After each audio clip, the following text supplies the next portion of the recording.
Welcome, bienvenue, chers amis, à cette soirée organisée. Good evening, my dear friends. I'd like to welcome you to this evening organized by the Vidal Sassoon Center for Research into Antisemitism. My name is Роберт Wistrich, and I am the director of this center. This evening, we've organized a symposium. Will be held in French. It's not the first time that we've organized events in French, but there is simultaneous interpretation from French into English, and we trust it's all coming over well to those listening to us. I'm very happy that we have with us not only the main speaker of this evening, Mouttapa, whom I'm going to present later, and also, of course, Father Emile Shoufani, who will be the last but not least speaker, very much not the least, but also two friends, Professor Hervé Bercovier, Vice President of the Hebrew University, who is responsible for development and research at the university, and the Ambassador of France in Israel, Monsieur Gérard, Araud, who've been kind enough to join us and have agreed to speak briefly. And after their words of welcome, we will first hear from Mouttapa, who's the author of a book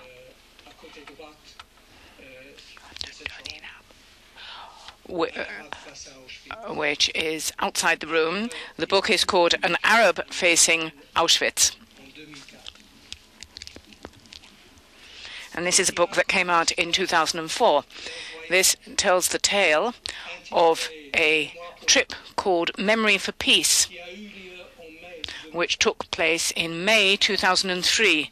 This was a real collective, amazing group adventure initiated by Father Emile Shoufani.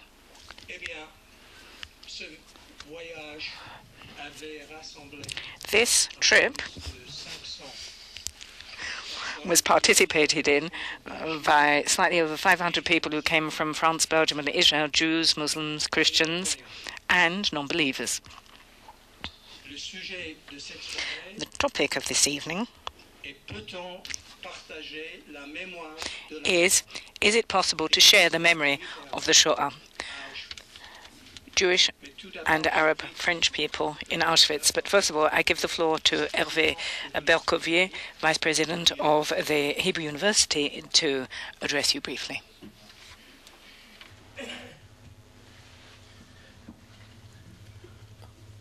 Robert, merci beaucoup. Thank you very much, Robert. My dear colleagues and friends, and of course my dear colleagues who are also friends. I do trust that the fact that you're here is not pure chance. I know that it's not a chance that we are holding this event here. Very often our visitors from abroad are a little embarrassed when they ask us, do you know exactly what the sociological composition is of your university? And I say, no. And they say, how come? And I say that the forms filled out by the students don't ask anywhere for them to say what their background is, what their religion, even their nationality, when they register as students of the Hebrew University. So the only information we can provide is that this is a place of tolerance.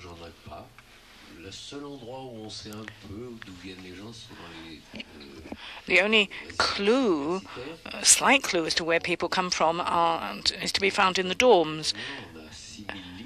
We have the biggest dorms in the Middle East. We have 6,000 beds, and we ask for their parents' addresses. So from that you have an idea. Something like 20% of the people in our dorms come from Israeli Arab villages. So that's the only figure I can give you, and it's the same from year to year, more or less.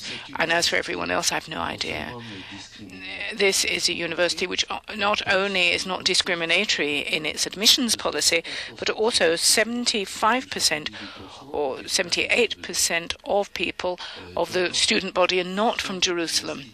So we are the most highly diversified university establishment in Israel in terms of where we draw our students from. This is something that fills us with pride. And I think that the presentation you're going to hear is the very epitome of this concept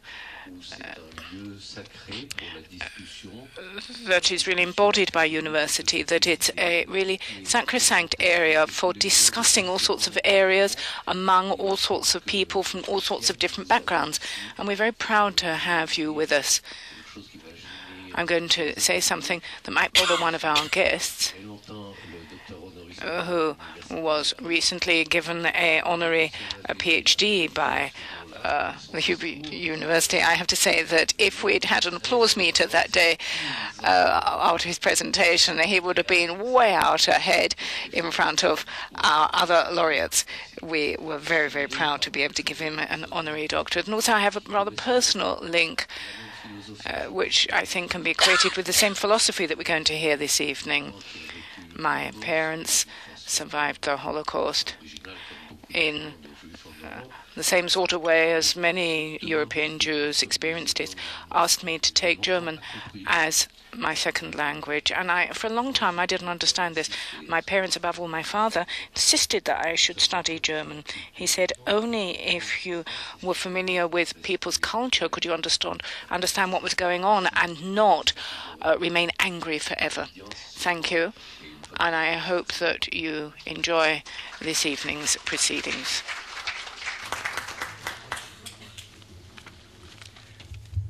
Merci. Thank you, Hervé. I now have the very distinct honor to present the French ambassador to Israel. It seems to me that he took up his present post more or less at the same time as I took up my current position. So I think we can say that we have that in common at least. But what's really important is that he represents France. And France, and I don't need to tell you this, is a country which in the modern era has always played a major role in the Middle East. It's a country which, through its history, its political interests, its Jewish community, its formerly French Jewish community, which lives in this country, the French Jews who've become Israelis, and through its values shared with Israel, is really linked with Israel, but also very profoundly linked with the Arab world. I don't think I will be disclosing any state secrets if I say that the Middle East conflict has had major consequences in France itself, given the fact that this country has the largest Muslim Islamic community in Europe and also the biggest Jewish community in Europe. So it's absolutely natural for France to have played a major role in this trip and this adventure, which will be the subject of our evening. Later, you will find out to what extent this Jewish-Arab cooperation and collaboration that we are going to be talking about found in France a vital partner and also a collaborator. Mr. Ambassador. My dear friends, good evening to you all. I'm not a historian, I'm not a sociologist. I'm just a diplomat, so I specialize in nothing, and hence I might well overwhelm you with platitudes, so let me apologize in advance if I do so. In my little introduction, I've tried to explain why I was involved.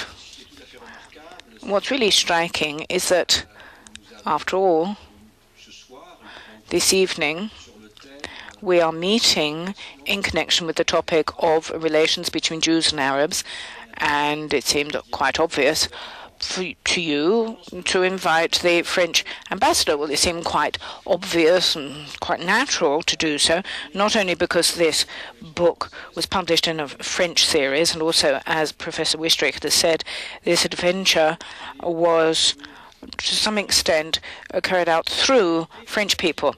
In fact, as Professor Wistrich has said, too, behind the fact that I'm here is undoubtedly the feeling that, after all, France really does have the biggest Jewish and Arab communities on the European continent. But if we go further, I would say for you too, I'm sure, there's also the feeling,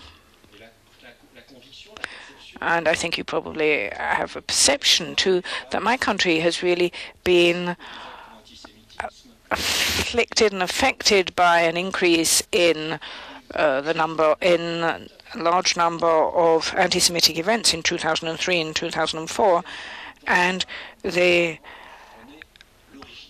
Arab community in France, in part or in its entirety, have been responsible for these events. In Israel, I know there's a feeling, and we've heard comments to these effects when there were the riots in November 2005 in the French suburbs. Certain Israelis, in fact, referred to the intifada of the suburbs. Now, I'm sufficiently familiar with this country to say this is a general feeling. I don't think it's abnormal for the Israelis to wish to find the same problems elsewhere that they are experiencing in their own backyard. I think it's also human to want to hear simple or straightforward explanations. What the French are experiencing in terms of anti-Semitism and the difficulties in the suburbs, then would be this a variation on the intifada, which we are familiar with here, which has been transferred through Islam to Europe. So this evening, in order for me not only to make words which are merely forms of courtesy, to make a few specific and factual points in order to show perhaps the complex nature of the European situation, and at least in order to encourage you to think and engage in debate. First of all, I'd like to point out to you that as far as France is concerned, and I'm sure Europe too, if we talk about Arabs or Muslims, those categories don't exist. The national or ethnic background, Moroccan, Algerian, Kurdish, African, Egyptian, all of those backgrounds are most decisive in determining people's individual identities, and also when it comes to mosque attendance, and also the composition of groups or gangs even. Muslims don't share, to put it mildly, a single background. In France, there's a great deal of rivalry between Moroccans and Algerians when it comes to controlling the mosques, and such aspects representing division exist practically without end. There is no single organized, unified Muslim community in France, therefore. That's the first thing. Secondly, Muslim religious observance in France and in Europe is rather low. It's scarcely higher than that of Christians, which in Europe, as opposed to in America, is very low. So there's no religious unanimity. There's certainly no fundamentalism. And I would tend to say that this form of identity is more a reaction by an adolescent looking for an identity than anything else. Thirdly, what happened in the suburbs in November 2005 never involved a religious aspect. The rioting gangs were not homogeneous. They were not black. They were not Arab. They could have been black, white, animist, anything. They were not recruited, as it were, in an ethnic or religious fashion. It was social. It was social or economic frustration, not religious frustration, that triggered the problems in our suburbs, which involved problems of integration in our society. There were many Arabs involved, simply because they're very much part of the proletariat of our suburbs. In this respect, the dreadful tragedy of the murder of Ilan Halimi is problematic and typical of what I'm trying to say. The gang of ruffians who kidnapped Ilan Halimi, which was run by someone from the Ivory Coast, comprised girls and boys from all sorts of different ethnic backgrounds, and they tried to kidnap for money Jews and non-Jews, for money, not to kill them, but they chose the Jews because they thought, as far as they're concerned, the Jews are quote-unquote rich. So you can see that here we are confronting a form of anti-Semitism which has nothing to do with Islam or the Arabs, but rather it reflects the most archaic form of anti-Semitism that we've always seen, that we saw at the beginning of the previous century in our suburbs here and in Europe, without having to relate to the ethnic origin of these criminals. And to some extent, I think I would say here it's far more Clockwork Orange than Jihad, from those who saw the film. And we've got much more suburban violence than a Jihad. And obviously a sociologist would have to confirm or refute what I've said, but this is very much the feeling. The French police didn't want to see the problem of anti-Semitism. It wasn't a question of the police saying what kind of crime was involved. It's for the justice system to do so. The police are not responsible for determining what the cause of a crime is. The police were responsible for, and they failed to do so, finding the victim and then tracking down those responsible. So after the police found who was responsible, they immediately found the person responsible, and they found that there were certain conditions involved relating to anti-Semitism. So, ladies and gentlemen, that basically is an overview of the situation facing the Jews in Europe. Very often, the police are criticized for not being sufficiently determined in fighting anti-Semitism. But in 2005, the number of anti-Semitic events dropped by 45%. Now, the death of Ilan Halimi has proven that we cannot rest on our laurels. A great deal remains to be done. But I very sincerely believe that the emphasis placed in the Israeli media on the responsibility of Muslims or Arabs in analyzing the phenomenon of anti-Semitism and the upsurge in anti-Semitism in all European countries is excessive. If we were to go along with this, we would be recreating the image of a war of religions or a war of civilizations, and that would run us into a cul-de-sac. It's a very simple explanation, but it doesn't lead us anywhere. It seems to us far more reasonable and obviously far more complicated to take the situation of each individual French person, because that's whom I'm talking about, and identify it in its own specific terms, not based solely on religion, but also on the individual's age, socioeconomic situation, political opinions, and origins. Such an approach would then make it possible to draw up very specific strategies in order to tackle the crisis. We can't just say there is anti-Semitism and it comes from the Muslims.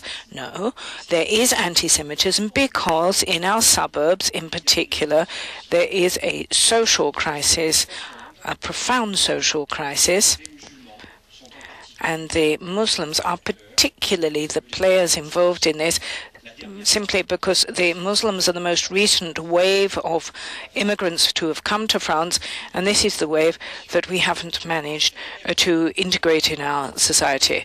Well, if people say, why didn't you manage to integrate them? You've managed to integrate all the other waves of immigrants so far. I would say it's fairly simple. Since 1975 in France, we've never had an unemployment rate lower than 8%. When the Portuguese came, the Italians, the Spaniards, we had full employment. But when the last wave of immigrants came, they turned up and they've suffered from this profound economic crisis that has affected France since 1975.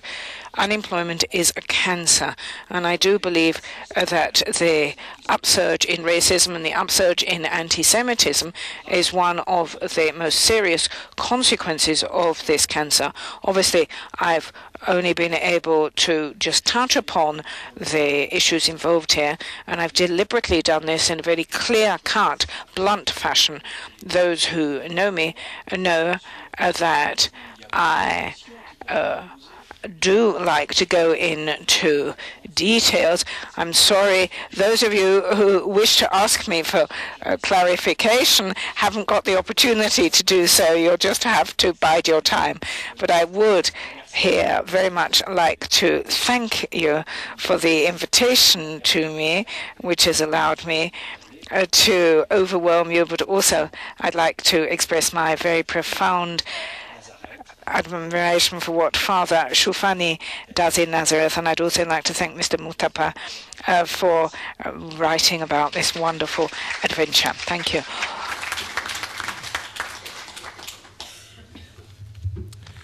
Merci, Monsieur l'Ambassadeur, pour avoir. Thank you, Ambassador, for having challenged us on the number of fronts. I'm very pleased that it's you that's talked about anti-Semitism, not me this time. We have a real role reversal here that I thoroughly enjoy. So we now come to the main presentation of this symposium, and it will be given by Jean Mouttapa.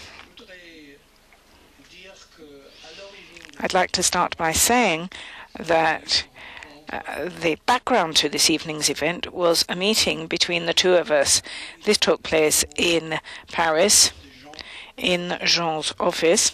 Jean is the literary editor of Michel Publications, and he is also the spiritual works division. Jean Mouttapa is a French Christian, and he's played a major role not only in writing this wonderful book, An Arabe Confronting Auschwitz, but also when it came to organizing this trip from the French end, inspired by Father Shoufani, and also supported by the foundation called for the memory of the Holocaust. He shouldered all the French responsibility for this major Jewish Arab trip to Auschwitz-Birkenau. He is someone who's very familiar with Jewish-Arab relations in France. He's thought a great deal about questions linked to the memory of the Holocaust. He's very aware of the complex nature of the situation here in the Middle East, but also in France. And I'm sure after what has been said by the ambassador and after questions, he will be most happy to reply to some issues, some questions, which I'm sure are raised and involve the most recent events in France. Jean Mouttapa has written a really original book, not only in how he tackles Nazism and the memory of the Shoah with very incisive analyses, but also through his thoughts about relations between Jews and Muslims, and the way in which he reports to us and gives us this really unique testimony inspired by this trip to Auschwitz. And I think that this book not only incites us to think about the issues raised, but also to undertake action, to do something. In other words, to find some way in the current morass of putting an end to the destructive logic of rejecting the other. Jean. Good evening, all. Thank you, first and foremost, for this invitation, which to me is a great pleasure. It's always a pleasure to come back to Jerusalem to recognize friendly faces, sometimes friends for many years, such as my friend André Chouraki.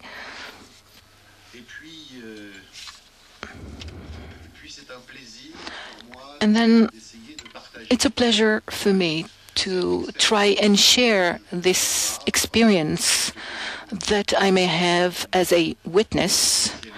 I, too, fail to have any specialization or particular aptitude on the sociological field to tell you what is going on in France, but perhaps I have this aptitude as a witness who wishes to try and share with you, to reflect together with you on this event which took place in May 2003, when we were 500 of us Jews, Arabs, some Christians, but they were a minority and by choice, and we found ourselves at Auschwitz-Birkenau. And I'll say this at the outset, I will talk to you only about the French aspect, which I am familiar with, because I imagine that you have read, you have probably heard on television, etc., many things on this event at the time of its taking place. At the same time, I'd like to dedicate this presentation to the memory of Norman Gritz. Norman was the father of David Gritz, you know, this French student who had obtained a scholarship to come and study here. And 2 weeks or 3 weeks after that was killed in the terrorist attack in 2002 at the cafeteria of the university.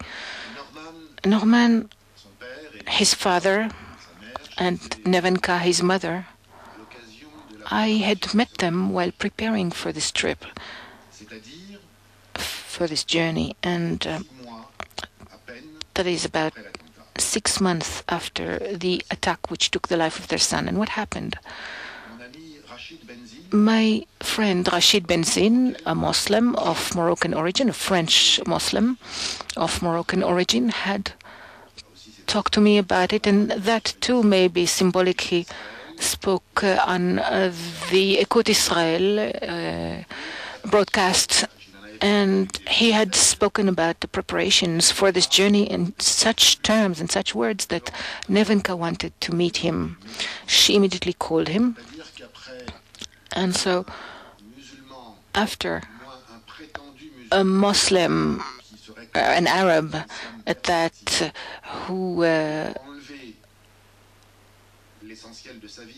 advertises his, or declares his being a Muslim, had, so to speak, an Arab, an extremist Arab, had taken the life of their son, she heard this Rashid Benzine, who was talking very differently. She wanted to meet him. They became great friends, and I wanted to witness this friendship. I wanted to really know what it was like, and we met in a brasserie in Paris. Norman was, of course, a devastated man. He could hardly walk, and he wanted to come with us. This is 6 months after the death of his son, and he resolved. We knew that his health would not allow him to do that, but he said that he wanted to represent his son because his son would have come with us. So I wanted to dedicate my presentation to the memory of this man. For me, this was the most moving moment in the preparation process of this trip. I'd had many opportunities to cry, to break out crying during the trip, but during the preparation, when I saw this man that had no tears left in his eyes, that could not cry, and he had this wish and this gesture, in other words, to resist the temptation of this death-seeking thought. We could have excused him if he had become a victim to that thought, but he wanted to resist that thought, according to which there is nothing that can ever be done with the Arabs. That story you are familiar with. First of all, because you've all heard talking about that. But this man has really changed my life, Emile Shoufani. I must say that he changed my life. So I'd like to speak to you of something that was mentioned by others. Georges Bensoussan, who had worked with us on preparing this journey, and he spoke more precisely about the difficulties encountered by the Jewish community in France and the difficulty in transmitting the memory of the Shoah, of the Holocaust, in some circles and academic circles in France. So everything I will tell you does not come to oppose these facts. I know them. Some of these incidents and consequences are very serious, but I would like to speak from another perspective. The perspective, I'd say, that was inspired to me by Emile Shoufani,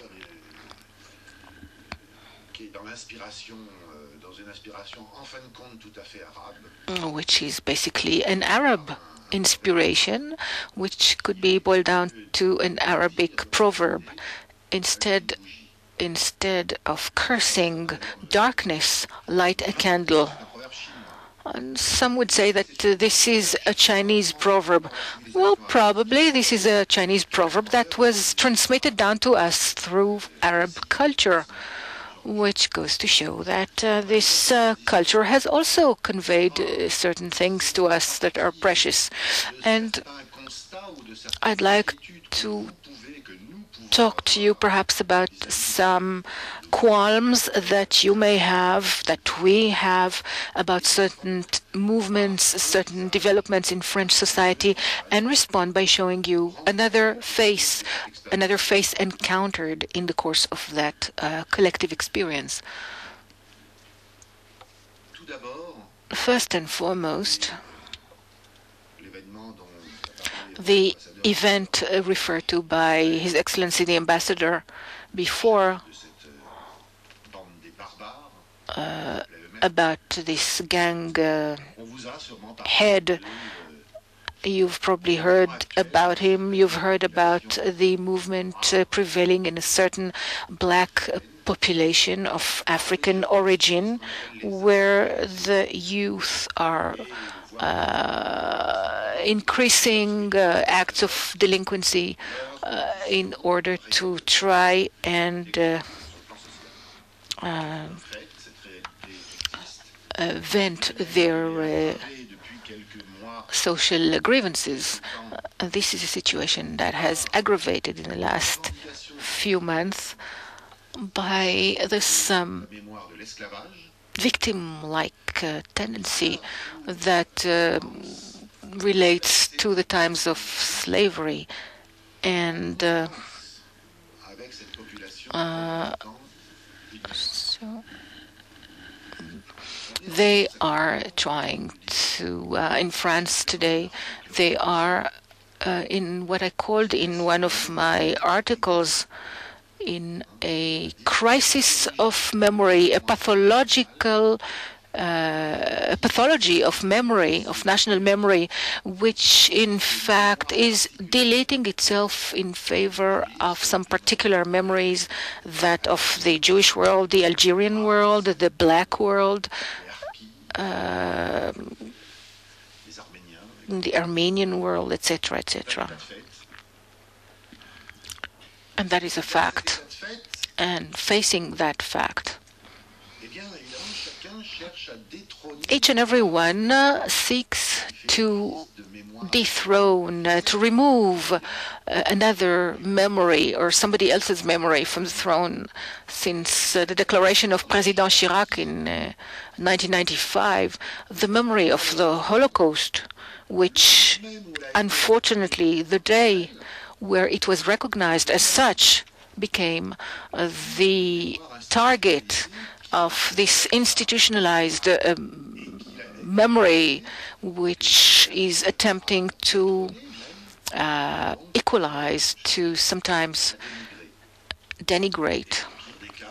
And of course, the worst case, which is a case of a minority, but you're all familiar with it, is the case of a former humorist. I don't believe he's ever been one, not a true one, who developed a certain paranoia vis-à-vis Jews while trying to recuperate the memory of the times of slavery. Well, faced with that social reality, I will try to bring you the black face of a young friend who's very typical of this immigration. Abdel Malik is a young man from Congo who was very much had very much attention paid to him by the media during our journey. I was not familiar with him before. I did not know him. This is not exactly my artistic taste, but he's quite well known as a singer, but also as a leader of a group, new African poets who have quite a number of nationwide bestsellers, typical in the sense that is stemming from a poor family, raised by his mother, no father, 6 brothers and sisters, 6 siblings, having lived as a thief, involved in thieving, stealing, and after some time also obtaining very high amounts of money in drug trafficking. And then he got involved in a pious Muslim group that cannot exactly be termed as fundamentalist, but let's say that they were religious, perhaps fundamentalist after all. And he has become even a preacher within that group. And then eventually he left that group when he met Moroccan-type Sufism, because Sufism in France is a reality, and I can attest to that, that brings many Muslim youth to a much larger and more tolerant vision of things, respecting human being and the institutions of the Republic. They are still a minority group, but they had that effect on this Abdel Malik, and I believe that also thanks to his schooling in a French school. Thank God, the French school system does not only produce delinquents and criminals, but that school had also made him read Primo Levi, which had a very strong impact on him. So Abdel Malik, with his group of rappers, Muslim rappers, musicians, took a completely active part in that journey, and that was really extraordinary. We had some survivors of the Holocaust who came with us, and he has reported his impressions in the story of his life that I, as an editor, published, and the title says it all. May Allah bless France. And this is a sentence that one hears quite often in the French suburbs in reverse, may Allah curse France. And he gave his book the title, May Allah bless France. And in his disc, he speaks about, in his song, speaks about fraternity with the Jewish world. And the disc bears the very meaningful name of Hearts Face to Face. Wallen, his wife, who is even better known than he is, in different musician style, R&B,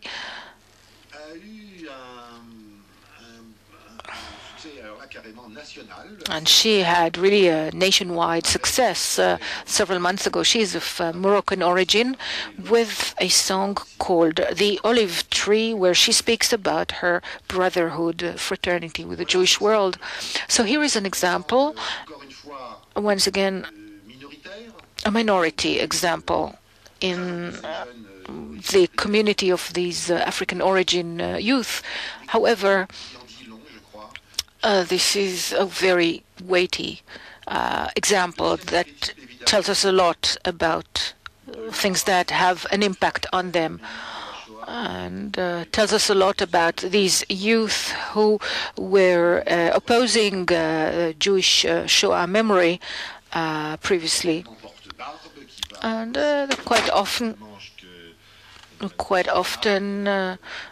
these are young Arabs. Their women wear the veil. They go to mosque.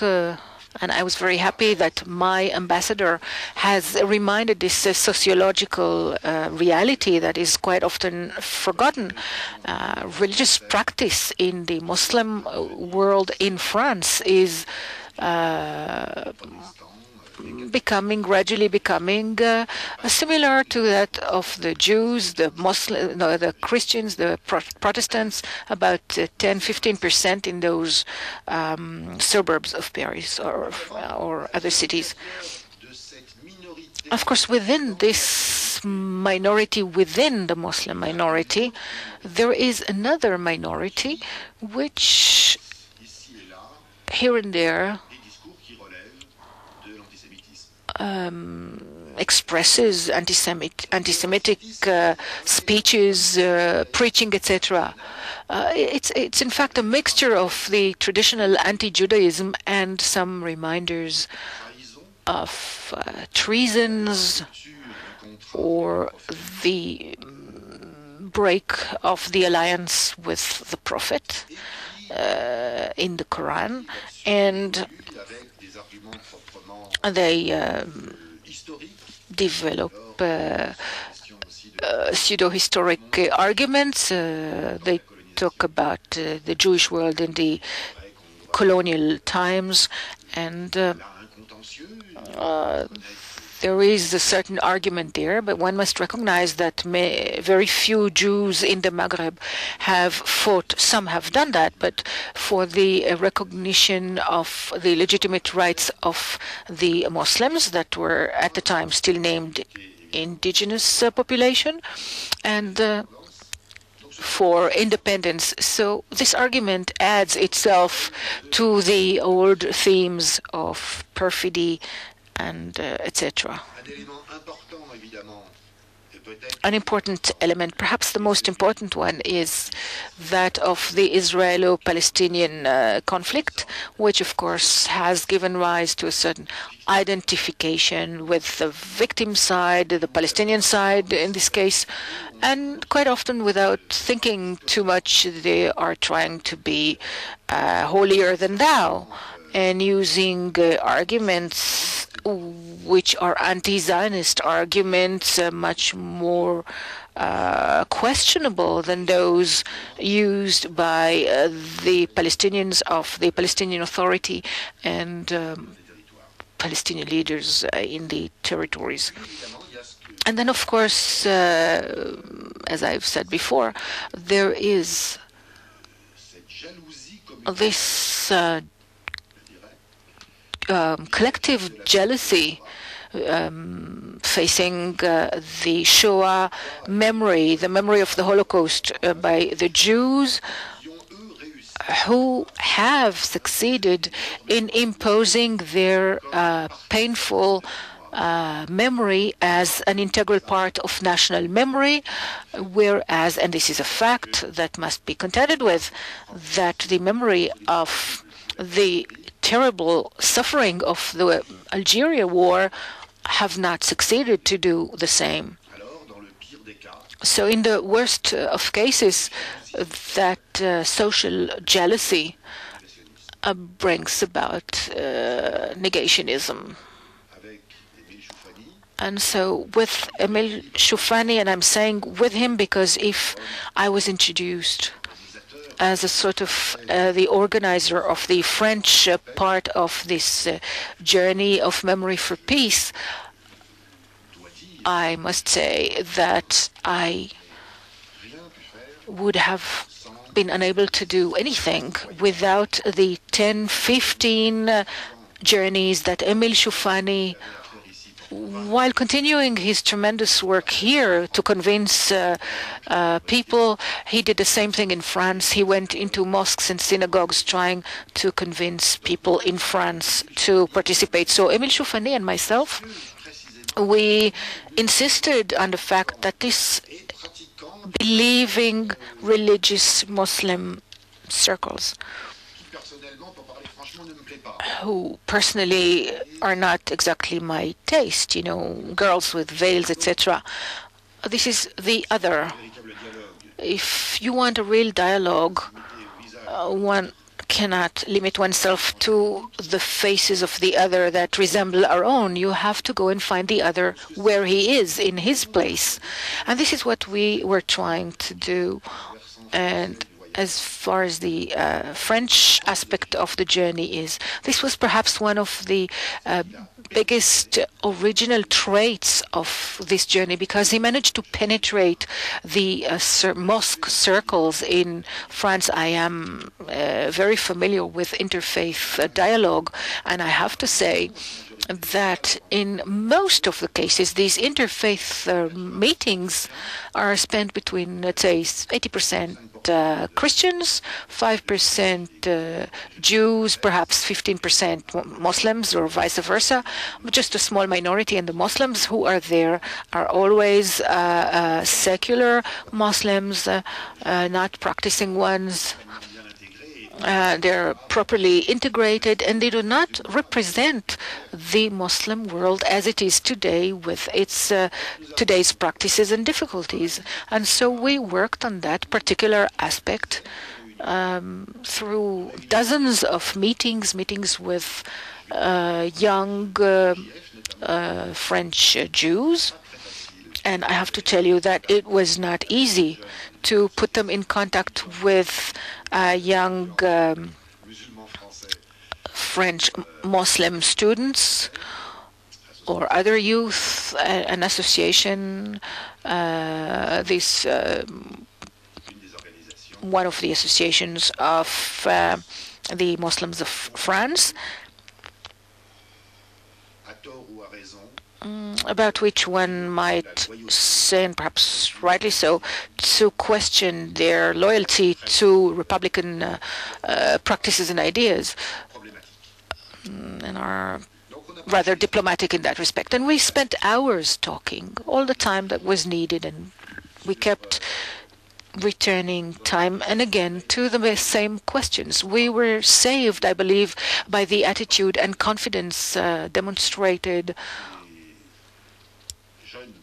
by all these youth, Muslim youth, towards Père Shoufani, Father Shoufani, in whom they recognized an Arab, a patriotic Arab even, a man who's close to Islam as well. But we have also succeeded thanks to a very important imam in France, the Imam of Bordeaux, Tarek Obro, who, after having sent us those youth, those at least on whom he had a certain impact, for months he kept sending them to us, asking them to participate,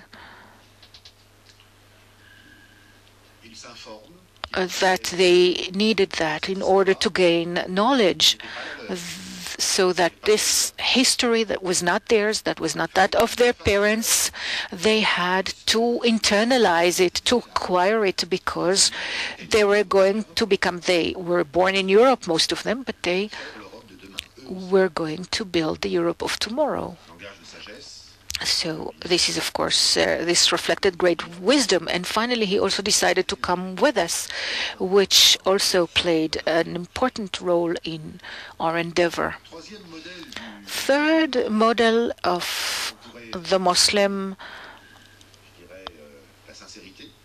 whose sincerity could be questioned, the Muslim intellectual, Republican, cultivated, modern, lacking perhaps in one field when it had to do with Israel. This one, of course, is too highly intelligent to become a negationist. He's going to be careful about the words he's uttering. He's not anti-Semitic.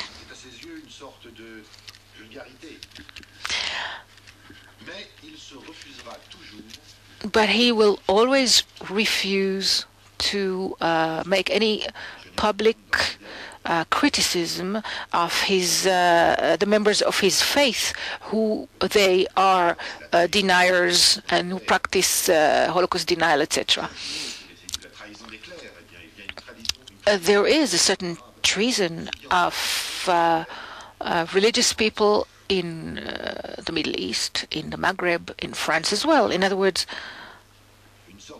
there is a certain solidarity, negative solidarity, one may say, where the leaders of whereas the leaders of communities should share critical thinking with the intellectual elite, but here this is not so. So they keep mum. They refrain from talking about the memory of the Holocaust because this could be interpreted as weakness or as a certain relativization of Palestinian suffering. In other words, a certain even legitimization of Zionism, whereas you well know that the legitimacy of the State of Israel has nothing to do with the Holocaust. But this indeed could also raise some eyebrows and doubts. In the Arab world, there's very little debate on these issues, and with very few exceptions, Edward Said, Elias Simbar, Mahmoud Darwish, who have followed the example of Emile Habibi. But exceptions are few and far between in France as well. But we did have some. We had them with us, and they had quite an impact. I'd give you the example of Professor Harkoun and Abdelwahab Meheb. And I'd like to explain to you first in what way this really seemed impossible. The originality of the call of Emile Shoufani, of course, it was the idea of this joint journey. But as you know, these joint journeys in Israel, there are quite a few organized with the Communist Party in the past, with Arabs. The originality resided in the fact that he intended to mobilize Arabs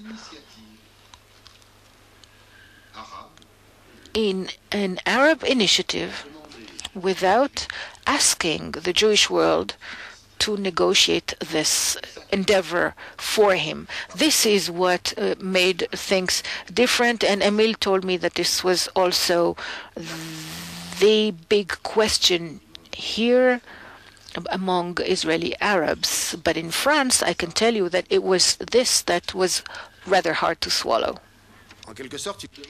To some extent, he was asking for people to swerve temporarily, turn their backs on or deviate from politics temporarily, but in absolute terms. Absolute silence with regard to any and every issue which could otherwise divide us. Political issues here and communitarian issues in France, or intercommunal ones. And many Muslims had no objections as such in going to Auschwitz and visiting it together with Jews. But what they wanted was to be able to negotiate this gesture. They wanted there to be something that would be said or done in order to ensure that they wouldn't lose faith. Because otherwise, they would have believed, in the sense of being more Catholic than the Pope, if you excuse the mixing of religious references, that they were really potentially betraying their fellow Palestinians. And one has to say, it wasn't exactly good timing. The beginning of 2003, if you remember, this was right bang in the middle of the IDF going into the territories, sometimes, well, always in a dramatic fashion, and also at the same time, it was running right up to the preparation of the Iraq War. So this was hardly the best timing, to put it mildly. To prepare something like this on paper, it was quite impossible. Now, this is where two people adopted a decisive stance as far as France was concerned. Abdul Wad Medeb is a Frenchman of Tunisian background, an outstanding poet, writer, and essayist, and he's been running the Islamic culture broadcast on France Culture, and he's written a book, The Illnesses of Islam, and this time it wasn't Albert and Michel but Seuil which issued it, and he wrote a chapter on anti-Semitism for this book, and he described this form of anti-Semitism as a symptom of this illness of resentment which is currently destroying contemporary Islam. This essay set off a lot of reverberations in France. It was really rather a brave thing to do. And I would say, as a kind of aside to his gesture, he took the example of one of the major Sufist poets of the 2nd century, and he cited two verses. What well-loved saints, so many well-loved saints in the churches and the synagogues, and how hated they are in the mosques.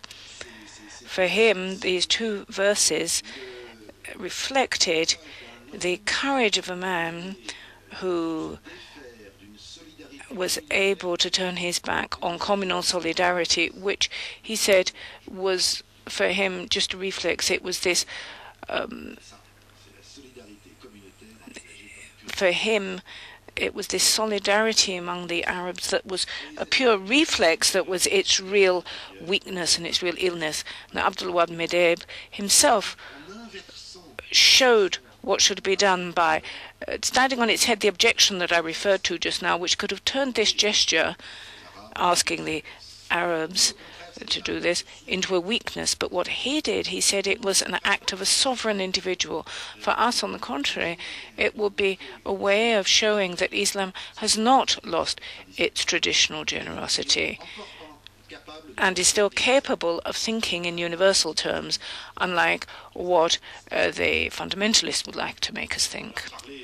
So to talk about this act as a sovereign act was obviously very important in order to persuade young Muslims in particular to join us, the young Muslims with whom we held discussions. And later, when we all were all gathered on the ramp at Birkenau, Medeb would read a poem that he made up on the spot and that he would dedicate to his fellow poet, Ponchilan.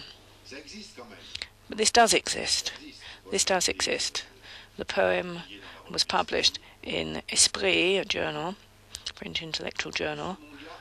This world, too, exists in the French Muslim sphere, and above all, Professor Alkoun, who comes from an Algerian background, with a very outstanding figure in the French world of academe, he, too, would very much tip our Muslim friends and persuade them to come in large numbers. Because he put his finger on a vital aspect of the Shoah, which I must say inspired us a great deal with Emile Shoufani subsequently in thinking through the event, its universal aspect. For him, therefore, to turn this trip into the result of any form of negotiation where the Israel-Palestinian conflict would play its role, I don't know, a kind of return trip, a kind of roots, a horrible variation on roots here, or some form of going back to a demolished Arab village here in Palestine, that sort of thing. He said that sort of thing would run counter to the totally original nature of what Emile Shoufani was trying to do. It would have been to pass by and miss what he was trying to do. And I quote, this question, this is that of the Shoah as the failure of what called itself a progressive civilization, which showed that within it had the monster of absolute inhumanity and also that of the worst irrationality. This question is a universal one, Alkoun said. The so-called civilization has become global after having carefully hidden the abyss opened up within it by the event of the Shoah. This then, in his eyes and in our eyes too, together with Emile, was the meaning of an Arab presence in Auschwitz, because this population, if you take to this location, a population which had nothing to do with the historical events, neither on the side of the victims nor, I would say, on the side of the executioners, the accomplices, the perpetrators, then one has to universalize what is involved here, and I'll come back to this shortly.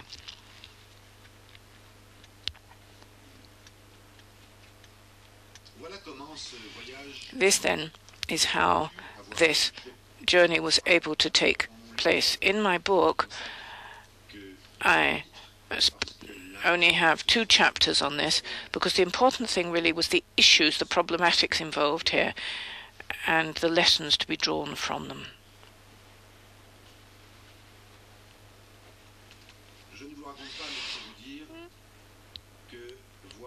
I think I can say to you that to see youngsters, young people such as I've described just now, put on a kippah in order without any problem in order to go into the Krakow synagogue in order to see some of these young people, for example, Muslim Scouts of France,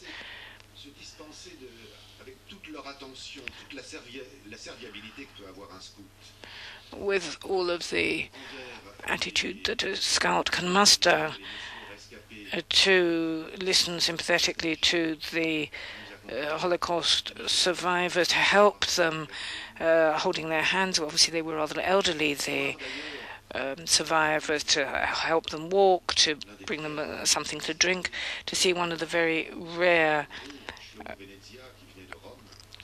survivors of the Birkenau commandos. Shlomo Bonal came from Rome, and over 3 days, it's normally 24 hours, but to see for the 3 days of the visit, to see him hold a scarf from a French Muslim scout which had been lent to him, to see how someone cried, unable to stop themselves for 3 solid days, until being practically consoled by a friend, someone who'd become a friend, who was themselves a survivor. And listening to another woman, a survivor, listening to her recount the inhumanity that she'd experienced, recount that to a young girl wearing the Muslim headscarf, when she said to her that she couldn't have, she was totally unable, the survivor was totally unable to tell this to her own children, to hear French voices with accents from Morocco, from Tunisia or Algeria, and sometimes from the south of France. You know, the Arabs of the south of France speak with southern French accents. To hear these voices pronounce the names of the victims on the Birkenau ramps, the ramps at Birkenau, to hear them pronounce these names, these youngsters with their North African and Southern French accents struggle with pronouncing these Eastern European names, trying so hard.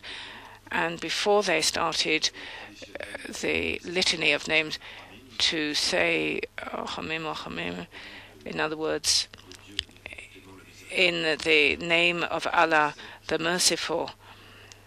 In other words, they'd learnt this litany, this participation. They related to this reciting of the name as an act of religious faith. I have to say that was a really unforgettable experience. Unforgettable, and one that really inspires us with hope, because the 500 of us who took part, and I have to say there wasn't one word said out of place. I wanted to say that, but it's very, very important. Before the trip, if there'd been one word or one gesture out of place, obviously the cameras all around us would have caught it, but not a single word out of place was said. We were fully aware that this sort of experience wouldn't leave us unaffected, that nothing could be as it had been before, on both sides, one side and the other. The young Muslims, over something like 40 or 50 meetings that took place in various places all over France after the trip, and the Jewish French world was really rather overwhelmed by this. I have to say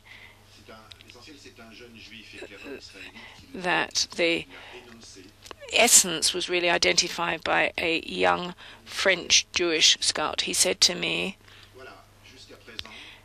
so far, up until now, I thought that it was up to me as a Jew, after the survivors passed on. It would be up to me to act as the witness to the witnesses. But now I know that it will be up to every individual who feels concerned and affected, Jewish and non-Jewish alike. And now I know it's possible.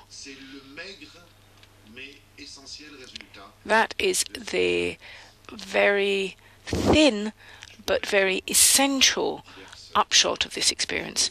I can tell you of various reverberations and echoes inspired by this event, but one of the most important and symbolic for me, an echo of this experience of reciting the names on the Birkenau ramp that I was telling you about just now. Every year, Muslims come and take part in reading out the names that takes place in Paris, as you know, on Holocaust Memorial Day, and that lasts 24 hours. And since the experience in Birkenau, there have been Muslims young and less young who've come.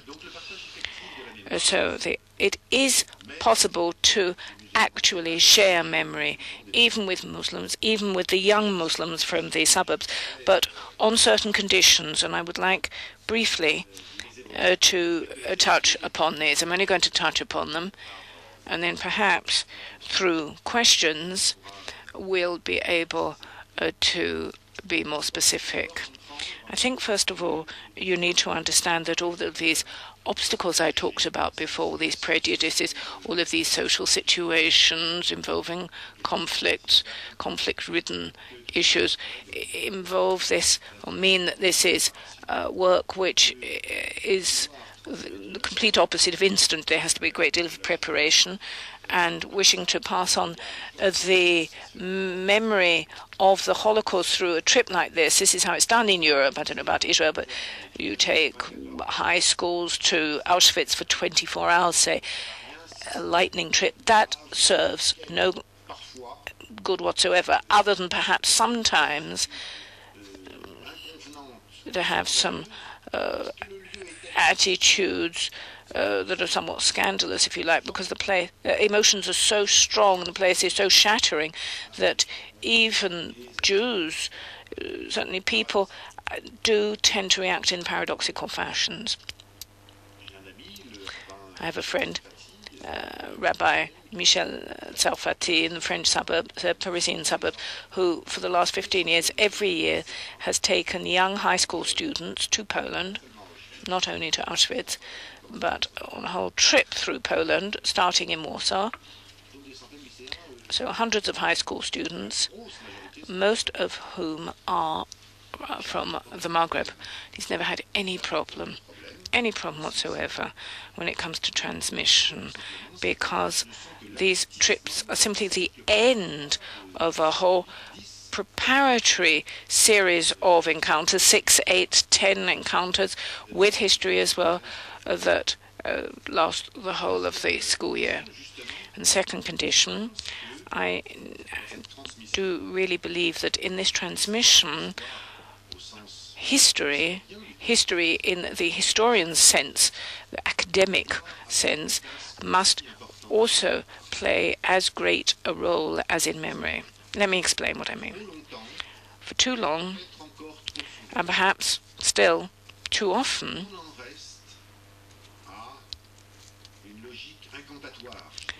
there's a kind of logic closer to an incantation than anything else. Never again. And I believe that what this is a kind of culture of emotional memory, which first of all is exhausted very quickly. Commemorations which operate only as a form of closed circuit around the emotional aspects become exhausted very soon. And in addition, we're talking about sharing memories. Such an emotional aspect cannot move a public which has no ties whatsoever with the historical event. Hence, I believe one has to step back and take one's distance from the liturgical aspect of commemoration. I don't think I'm the only person to say this. Yuda Bauer at Yad Vashem has also, I believe, been thinking along similar lines. So in order to hand things down to transmit, you have to make people understand, even if ultimately you know that you cannot, and people will not be able to understand what happened, but there has to be an understanding. You have to compare history. Ben Susan says the Shoah is incomparable. But if it's incomparable, there's nothing you can pass down. If you want to study history, then history is based on the methodology of comparison. So it has to be able to be compared. But in order to achieve what? To make people understand the uniqueness of the event, which mustn't be laid down religiously as an a priori condition that cannot be attacked, but that must be, to some extent, proven with the help of historians.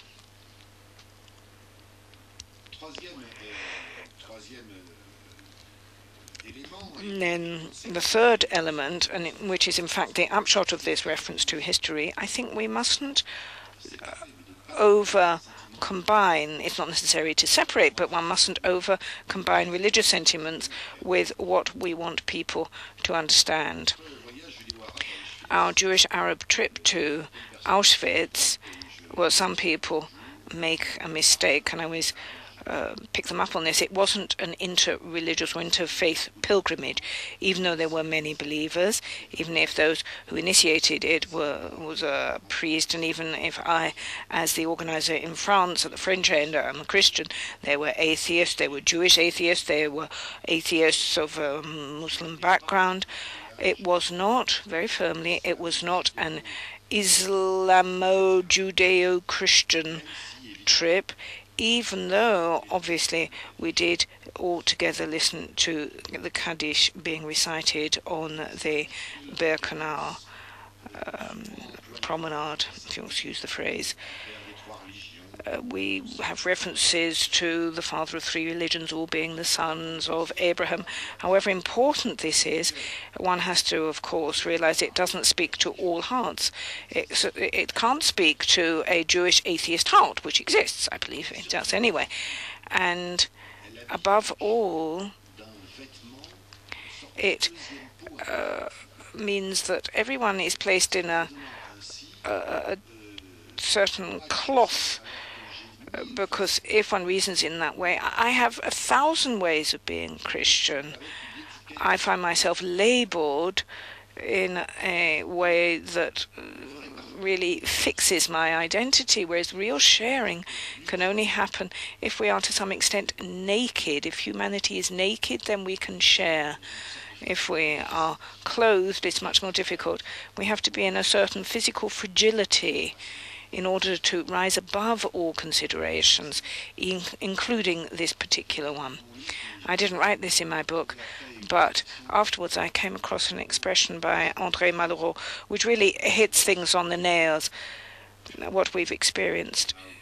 It hits on the nail everything that we experienced in Birkenau with our Muslim friends. He said it's the brotherhood of the caves. He said it's a kind of prehistory of everybody in the world, and it is precisely here that everyone can meet.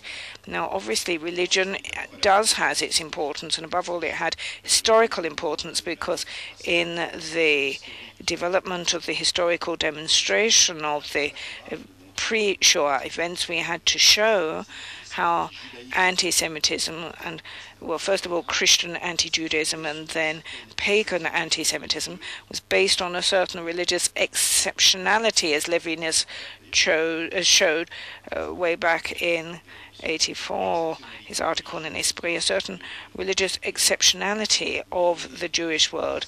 But otherwise, I believe that other than that aspect, that history-related aspect of religion, the religious religiosity, I would say, of this has to some extent be pushed away somewhat if we want to really be able to share memory. Another aspect that's vital, and I'll just touch upon this briefly and perhaps come back to it during questions. Another vital aspect when it comes to transmitting and handing down and conveying the memory of the Shoah to populations which are non-Jewish, non-Christian, is to focus on what is absolutely unique here. It's the aspect of the unique nature of extermination. So it wasn't a question of a visit. It was really a visit to Birkenau. It wasn't a visit to Auschwitz. It was really a visit to Birkenau, which in recent years has been visited by organizations. But we basically spent practically 3 days in Birkenau. Why? Because this is where, well, let's put it this way.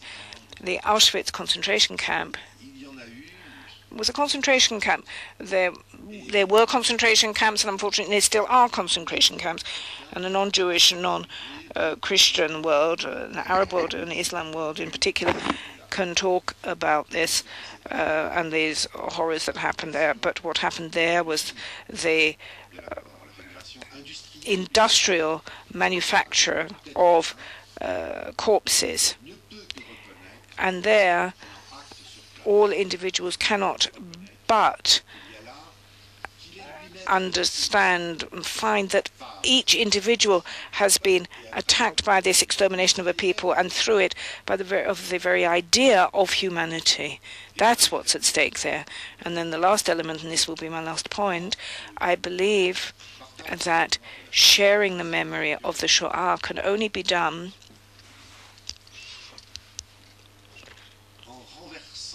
by turning upside down.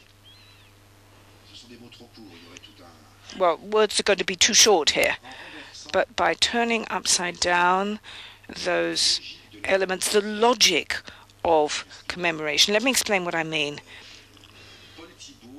Paul Thibault, the president of the French Jewish Christian interfaith movement, obviously came with us, subsequently wrote an article when he came back referring to the de-Westernization of the memory of the Holocaust, of the Shoah. Turning things upside down. In other words, so far, discourse focusing on the Shoah and on its memory has been based on a relationship between individuals in Europe and the event. In other words, relationship between victims, perpetrators, and people have really felt themselves only as heirs of the victims, heirs of those who were guilty, responsible, and perpetrators, directly and indirectly. And books have come out to show what the attitude was of the police, what was the attitude of the French judiciary, and so on and so forth. In other words, people work in little groups surrounded by fences. That's partly a reaction to historical studies, but it's a really very negativist approach to what a society can be and what Europe was. Obviously, the Shoah is the supreme failure of that civilization, as Mohammed al-Qurna said. But if you think about it, passing this on to non-European populations can lead to extremely serious things. This can lead to a radical turning one's back on and totally failing to attach any value to what European culture and civilization was. And it can also mean activating distrust with regard to institutions, because ultimately, over the last 60 years, this is how people have reacted.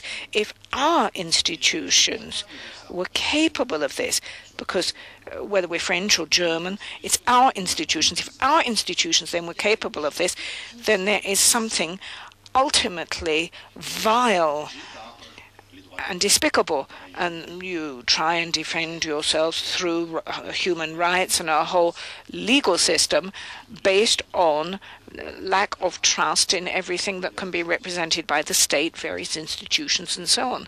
Now, that was something that had to be done, but you have to realize that such language can be very treacherous when it comes to this message being passed on to a non-European population. So for Paul Thibault,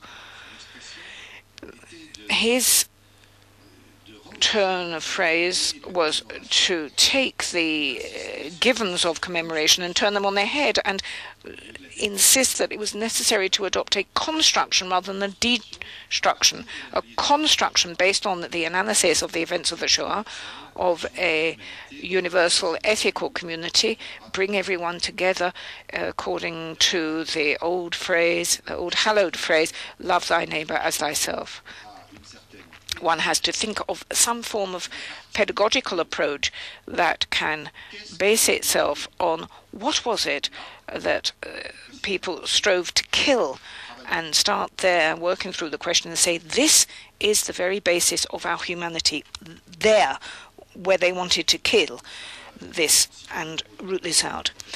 Let me now cite Professor Auteur, who goes along exactly the same lines and gives us a kind of program, if you wish. Listen to him. This is a Muslim speaking.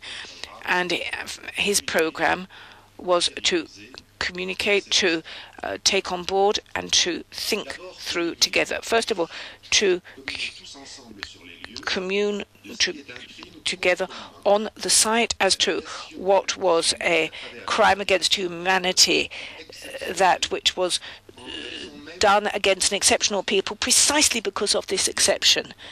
And then, in parentheses, going over to the universal and the de-Westernization referred to by Thibault doesn't, other than in its singularity, and this is a Muslim speaking, through extermination of an exceptional people, become the very reason for this exception.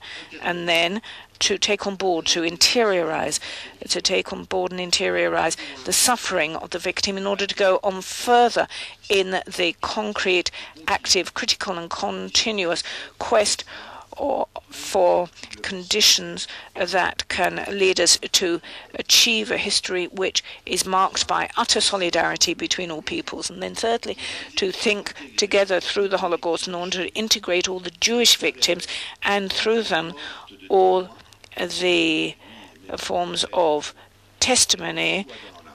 And here he uses the term shuhada in Arabic, these witnesses who call upon us to find a new path in order to have more responsibility, in order to ensure that the common front of human destiny will be achieved. And this is signed Mohamed Alkoun, a French Muslim. Thank you.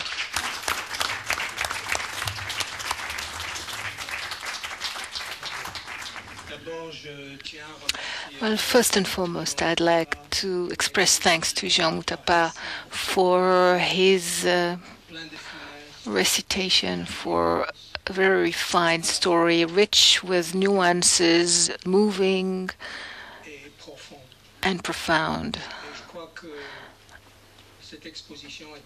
I believe that this presentation has gone into the very heart of the problem, how to transmit, how to convey the memory of the Shoah, of the Holocaust, and precisely to people who seem to be very far away from that, but can still be brought to understand, to have a certain understanding of what really happened. And now I have the pleasure of presenting to you Father Shoufani.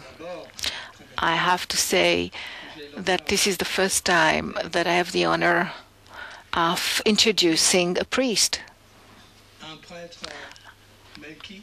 and further Melkite, Greek, Catholic, Christian, Oriental Christian priest. But I don't have the feeling at all that I have to do with a priest, even though he is wearing the priest attire. And especially having read Jean Mouttapa's book and knowing what I know about him. Because this initiative, an Arab initiative, to go on the site of Auschwitz-Birkenau, I believe that this was done under the sign of brotherhood, of human brotherhood. And now I understand better, having heard Jean Mouttapa's presentation, I understand better why he placed in the beginning of his book the very well-known citation of Genesis, "Where is your brother?" God says to Cain, "Where is your brother Abel?" And he says, "I do not know. Am I my brother's keeper?" And ending in Auschwitz and the Shoah genocide, unfortunately, are not entirely finished, but the entire drama is already there. Am I my brother's keeper?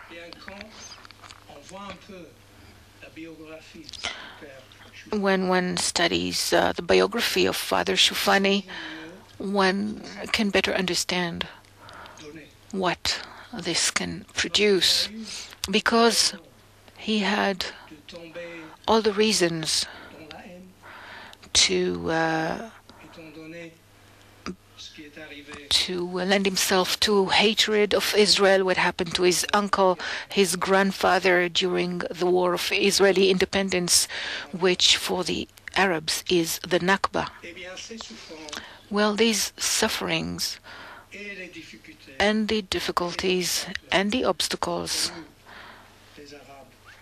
experienced by Arabs, by Israeli Arabs, have led him into another direction, to a better understanding of the other. And he proposes a road of brotherhood beyond politics, beyond the discourse of hatred, to attempt to understand, on each side, to understand the suffering and the fears of the other. First, to try and make the Arabs understand what is the existential fear of the annihilation that the Shoah has transmitted to Jews, to every single Jew, somewhere in his conscious or unconscious, every single Jew. And to do that, an effort is called for, an effort of brotherly sympathy and understanding. And yet, he is an Arab who struggles for his community, for his people, to have his people progress and thrive, to ensure its integration while maintaining its specificity and uniqueness. So in his life and his project reflect, in my view, the education to peace, real education to peace. And he really earned well the award that he received from UNESCO for the education to peace. I can only quote his words when he tells us, if you want peace, prepare peace.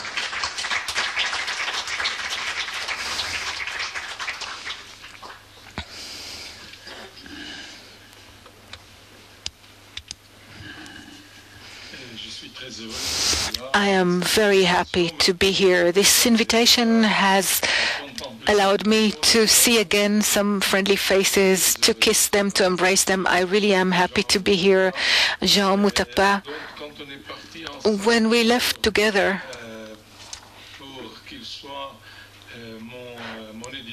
when we embarked on this journey that he would be my editor, I never thought we would go on such a journey.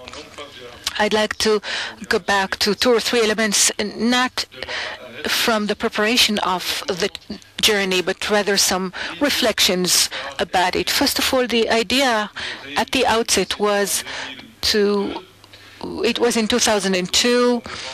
We had some meetings with the Jerusalem High School that is affiliated with the Hebrew University, and we could see that we who had been holding these meetings for 18 years felt that we were drifting away. So the idea was to try and meet again and communicate better between ourselves, and to see what is that unites us, Jews and Arabs, each one maintaining his own singularity and living the conflict. And this is very important, to reflect about the conflict and keep it in our minds, how to manage the conflict, how to live through it, not as enemies, but rather as people who live the same reality, who share the same reality, and wish to manage the conflict. So the idea was to return to this feeling of unity.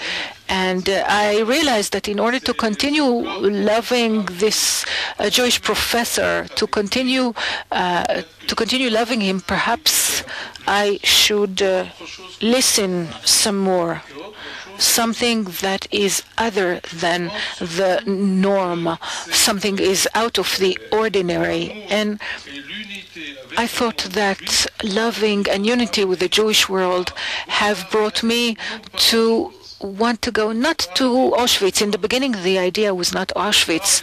In the beginning, the idea was to go to embark on a journey into the Jewish heart and to touch the Jewish heart. It was very difficult to touch it with the fear that prevailed then in the year 2000. For me, too, it was difficult to feel this reality of the other. And it is at that moment that the idea came to go to the very heart of Jewish life, of Jewish history, to the inside of what the Jews felt through the events of 2000, 2002.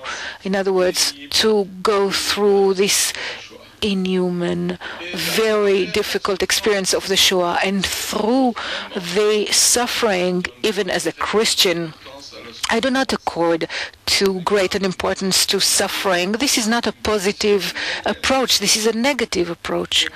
But through suffering, I am trying to open up the other to myself. That is why the initiative was to say the Arabs have to take the initiative. The Arabs must be the ones to initiate this venture, this endeavor. And in the beginning, the Arabs were totally against the political parties. Newspapers were completely against it. Some believe, but some others believed that we should go forward in this route before even getting into the circle of discussing politics and constantly talking about our problems, but rather to select, to choose another road, another route, which consisted in listening to what the Jewish people is telling us through history, with history professor, etc., to learn the facts, but mostly to listen to what the Jews are telling us, the survivors are telling us.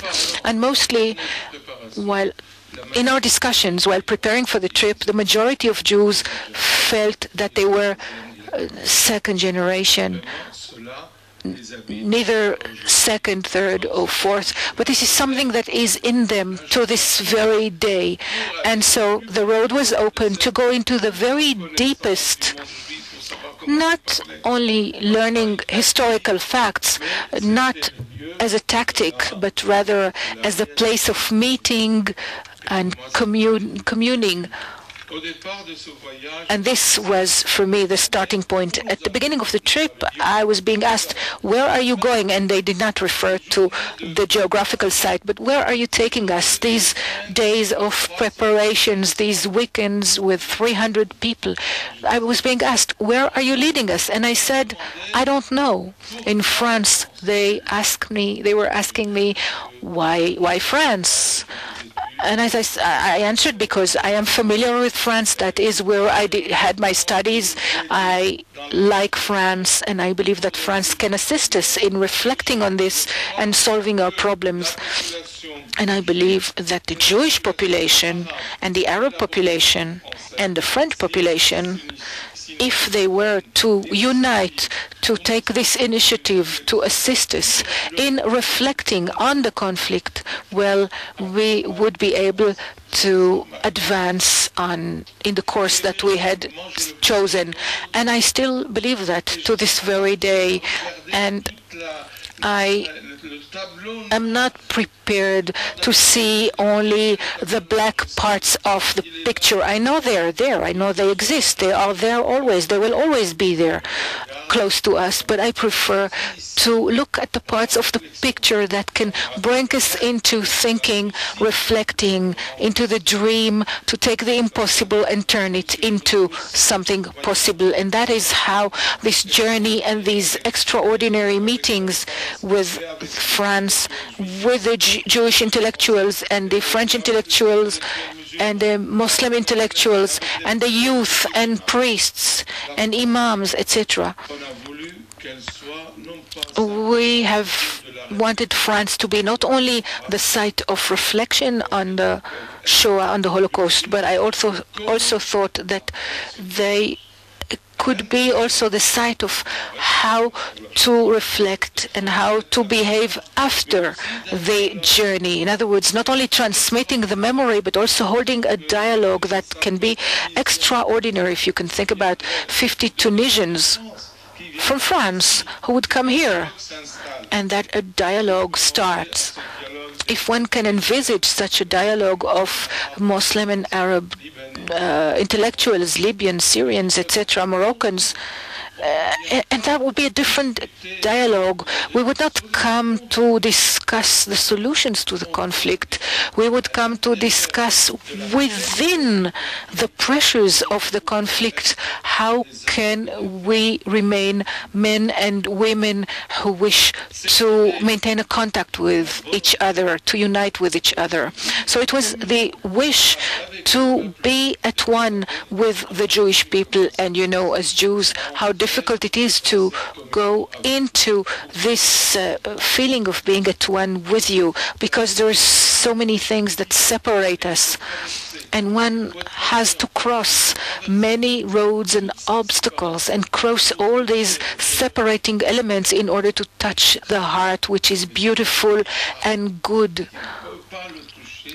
but seems unreachable. So I decided that we have to go into the very heart of suffering, this reality which to me is not a redemption, but rather the reality of the uniting with the other. And that is why throughout this journey we kept talking about this total uniting with the other. And we did not touch only on the survivors, but the third generation, the fourth generation, in order to say that at the end of the day, we are here. Let us be one together. We were not pacifists. We were not an interfaith movement. We do not wish to continue as a movement for peace. On the contrary, we have stopped at the point where we said that we want to be at one, the two populations together. And that has succeeded in that trip, in that journey.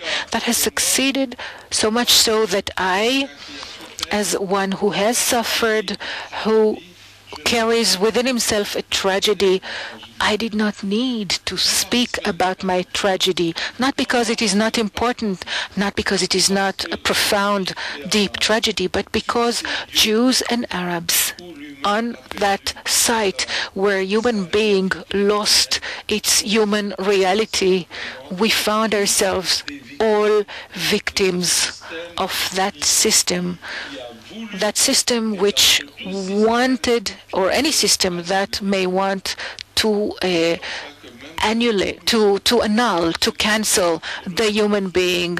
And that is when I unite with the other person who is suffering and I suffer, well, we have achieved this point where we can say, yes, I am with the Jew, I am with the Arab, I am with the Muslim or with the non-believer. I am at one with them because we discovered that we are all men and women bearing the same human reality. And to me, there was a great teacher. I read one book of his. It was Emmanuel Levinas. But when we were preparing, spent 6 months preparing this journey, that we were in fact applying his philosophy without being aware of it. To find the reality of the other, to find the responsibility of the other, to find this union with the other through and via everything that we have achieved. And I believe that today in Israel, at the university, some 2 months ago, there was an important work carried on Levinas. I believe that one should do more to bring him into Israeli heritage as well. With Levinas, there was Andrei Chouraki, of course, that we were about 10 Jews and Arabs who united, who succeeded in united in everything, in reflecting on everything together. And there was, of course, the chief rabbi Sirat, who for us was really a point of reference. And when we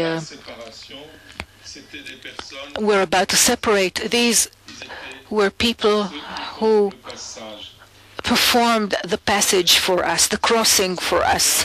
And I'm being asked today about this journey, would you be prepared to repeat that journey because we would like to go and participate? And I say, yes, but it is not the journey, it is not the place. I would like to do this journey with the Jew who's here. The Jew who is here, with him I would like to do the journey. I do not do this journey to make the people acquainted with historic reality. That is important by itself. But memory, to me, is not only the study of the past. Memory, to me, is to feel today at one with the Jewish people, at one with the Arab people, today, not through history, but rather today, because the witnesses of history are going away, and this is not only the second generation, third generation, but rather the Jewish people will always carry the memory of the Shoah, not by historic transmission alone, but by something which is in their innermost being, and it is that is where I would like to be at one with them. This is how we we guard memory together, not only of the victims, but to better understand today's reality of our existence.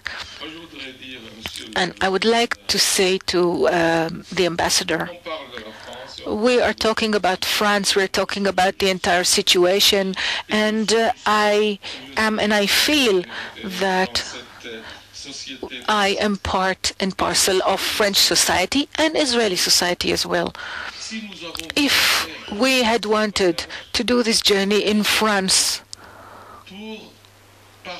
it is in order to talk about the integration that could happen, as you refer to it. France can be the country of reflection, the country that can materialize this approach, this welcoming approach. It is feasible. It can be done. And that is the site of the meeting of civilizations. This is how I saw all my years of studies and all my experience in France. And I'd like to ask that in terms of the French-speaking countries, it is impossible. When I met the people who are responsible for the Arab world or those who are responsible for the dissemination of French culture in the world, they told me, well, you know, there is a situation, but I believe that within dialogue, even people who consider themselves as enemies, or rather that have opposing views, perhaps this is reality. And to keep going back to say that there are reasons, there is a balance, one must keep the balance, etc. I believe that this is not the answer. It is not only the quality of the French-speaking community in Israel. It's the problems which can be discussed together within the French-speaking people. So, with your permission, perhaps you should put your foot down a little bit on this, and to allow. I was told, yes, you can be a French speaker, but you're an Arab French speaker, and I said, there's nothing like that. There's no Arab state. There's Egypt, there's Lebanon, etc. If you really want to go the whole hog, call me an Israeli Arab and remind me that I am a French-speaking Israeli Arab. Thank you very, very much.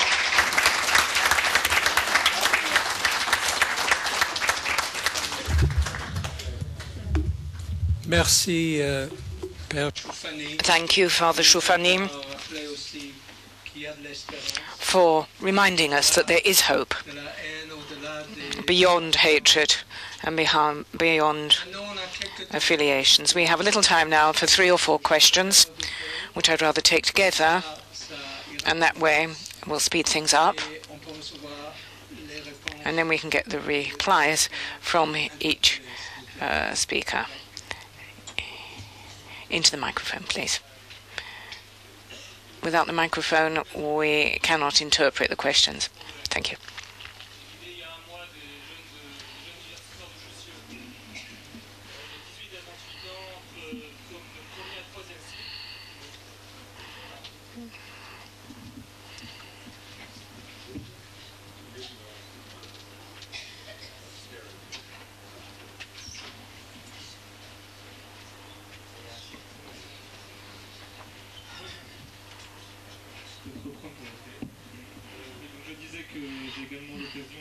I've also had the opportunity to guide Jewish and non-Jewish groups to Poland, and I guided a group of Jewish, non-Jewish students, Catholic, Protestants, and Muslims. And I was wondering whether, following your trip, the Islamic or the Muslim authorities or France or the Ministry of Education tried to take this trip not as something out of the ordinary, but rather to try and make it something ordinary, routine, as it was.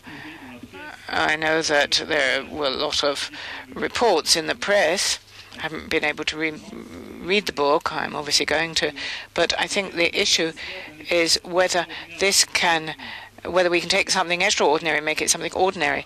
I felt this 2 months ago, the Jews and Arabs who were together on the Birkenau ramp together, but all of us, Jews, non-Jews, French, Israelis, we all felt that this was something extraordinary. So the question is whether you, as author and man of the cloth and the ambassador, whether you can, all gentlemen, come up without any responses and say, does this perhaps seem to be a harbinger of something, a precursor of something that could make it ordinary? Well, I'd like to reply and say, first of all, that this trip was extraordinary because of its preparation. any trip to Auschwitz in the sense of living the event on the spot where the memory has taken place. If there's no preparation or no in-depth preparation among the people who are traveling together as well, I mustn't be a spectator. I must take part. And I think that preparation is absolutely cardinal. Obviously, not just information, technical aspect, the whole reality of knowing what the history is, what the events were. But this must be done. This must be experienced by the people who will be making the trip. In France, have just accompanied 150 young people, Muslim, Jewish, Christians, high school students in the Marseille area for 24 hours. First of all, I'm against 24-hour trips. You just can't do it. And then all the questions are raised, but there are no answers. They remain unreplied. You just want to say, look, there was something here, that it's not normal, this, that, or the other. That's fine, but it's a trip like that, in any trip in 24 hours is just not normal. A 24-hour trip, well, we saw the high school students afterwards. This opening doesn't take place. Why make this trip of memory if I am not afterwards able to commune with the other who is next to me, and if my humanity hasn't felt that communion and this fraternization with the other, then I am just having a history lesson. It just happens to be on the spot. Well, that's fine, but it is a different thing, and I think it's a different ministry in France that took the decision to encourage these trips. This is done in Israel as well, and people go to a number of camps. So again, that means that it's still just a question of an information trip, gathering information. But there's this reality in France, or in Europe, there's this desire, and there's this desire in Israel as well. Even what all the trips do, there's this desire today, after the trip, or after what we've said, that ultimately the other with whom I live is the place of memory, and not the place itself. So it's the other, the person. So the place of memory is the person with whom I rub shoulders. That's the place of memory. In order to respond,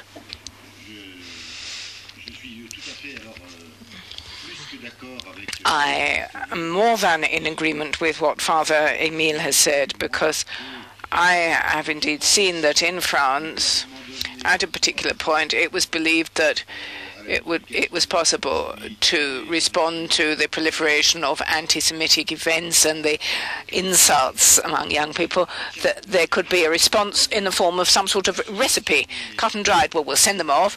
We will subsidize a fund to subsidize high school students' visits to Auschwitz, and they'll learn in that way.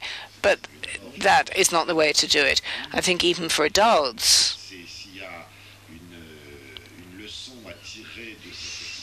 if there's a lesson to be learned from this experience, it is that even for adults, 24 hours on the spot is not it's nothing serious. It's not a serious thing to do, even for adults, even for Israelis. I think all of this has to be reconsidered.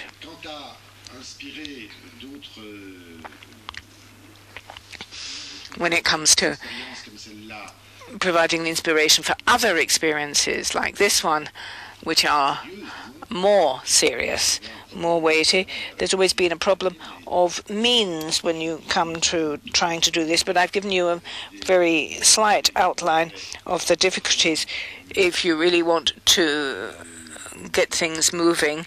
I've seen that continuing along these lines requires far more of an introduction, some sort of foundation and so on. I just didn't have the means to do this. Other things have happened, but not nothing like this has been repeated. For example, it was on a different level. It wasn't the memory of the Shoah that was involved, or not exclusively. Young Jews from the IUGF, and young and less young, and also young Muslims from the convergence movement. They met during the trip, and they got together in order to set up a body called Coexist. Its role is to go to high schools in pairs, as it were, without actually saying so. It's a Jew and a Maghrebian youngster who go and talk about racism and dialogue with the other. But they've worked out a methodology, having met each other and experienced things during this trip, and they've really distilled this methodology as explained by Emile. In other words, to eliminate all questions of an intercommunal nature, anything that people might think of the Middle East and so on, not in order to eliminate those questions altogether. People remain political beings, but so that for at least 3 years they can have a one-on-one relationship focusing on these issues. And that's what their method is. Apparently this started about 18 months ago, and it would appear that they have had the most incredible response, and they're practically collapsing under the demand. So they've been more successful, if you like, than they thought. But when it comes to Auschwitz and the Shoah, you really shouldn't get involved in that unless you have the necessary resources. That's what I've realized, having to think about this. You mustn't do this unless you have the means, the resources to do things seriously. And seriously requires time, a great deal of money as well. Well, the money we would have had, but it requires the most amazing amount of human resources.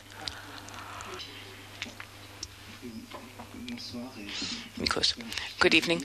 I want to say that I was offered the chance of taking part in this trip, but I refused because I thought it was perhaps an instrumentalization of the Holocaust, and I was very frightened of that. I'm very much involved in a dialogue with Muslims. As a Jew, I'm very much involved with regard to the Shoah, but these were two topics which, as far as I was concerned, didn't mix. And listening in particular to Father Emile and also to Jean Mouttapa, I felt that there was really a conversation, and really you did get to the heart of things, and that's what I want to respond to. Get to the heart, touch upon the heart, or touch the heart, is what you said, Father Emile Shoufani, and that's what I'd like to talk about. Where are we going? What can we do? We realize that there are inter-ethnic and inter-religious tensions existing here and in France, which sometimes exacerbate the conflict. Maybe we should, in fact, mingle them in order to tease things out. I was in Seville a few days ago at a meeting of rabbis and imams, and there, again, the French were very present. And so we wonder what's going on. The French are very present. Why? To some extent, Christians are very present as well. They're in the corridors. You don't see them a great deal. But there is this possibility, nevertheless, of being a third party, a third partner, if you like, wishing to be there, but somehow being a little wet, if you like, as a result of this. But they have many reasons to be involved and be wet in this sense. Father Shoufani, you were talking about the Francophonia. You and I, we're the real products of these multiple cultures, and perhaps that's why sometimes we manage to say some really interesting things, because there's this interfertilization between French culture and Middle Eastern culture that we manage to say some very interesting things. And this is where I would really like to take on the principle. I don't know, Auschwitz, for me it's too sacrosanct, can't touch it. But when it comes to touching the heart, there are several things here. I've heard that you can't do that in one go. Such a conversion process, everyone familiar with religion knows that this is a stage-by-stage process. It's something that is built up. In order to undertake real work, you have to keep going. Sometimes you have to stop and and gather your strength again, whether it's traditional Judaism or mystic Christian path or simply any religious path, and then perhaps that can be done. And here perhaps I don't know how, I have certain ideas, but if people are somewhat interested, there's certainly work that can be done, not necessarily by making groups here or there. I know when we've had groups in Israel, we immediately find Muslims and Jews from Israel. You take them to Bosnia, and when they see certain conflicts, people come to Bosnia, and then the Arabs from the Galilee and the Jews from Israel, they say, "Oh, your conflict, oh, we understand. It's very simple where you are. Just give me a couple of days and I'll sort it all out for you." And then when the Bosnians come here and they say, "Oh," they have the impression, "Oh, you too. Oh, well, we know what to do." And people were so together when they find themselves with someone so different. So many things happen. Obviously, it's the end of the process, which lasts a long time. There are projects. There are things that people want to do, not necessarily go to Auschwitz because you don't have to go so far. The real work to be done is work that has to be done in meeting the other. The conversion involves meeting someone. You can go to a suburb, you can go around the corner. Briefly, I'm starting some dialogue groups in France now, but there are things that can be done. And I think this experience of different groups may perhaps means that we have things to say. Do you have some projects? Yochanan?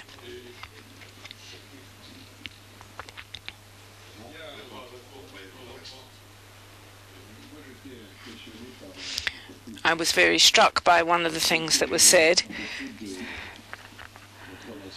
when you referred to your relationship between Israel and the Shoah. You said that you had to stand back, and that really impressed me. Not only do many people not concerned, very Europeans, Americans, also very many Israelis think that the Shoah has made Israel legitimate. Well, my question is as follows. This idea, this conviction, this conception that you had, was this something you acquired during the preparation, or was it something that you had before that you just added and included in the preparation? Well, perhaps we'll respond to these two questions together in order to reply to this specific question.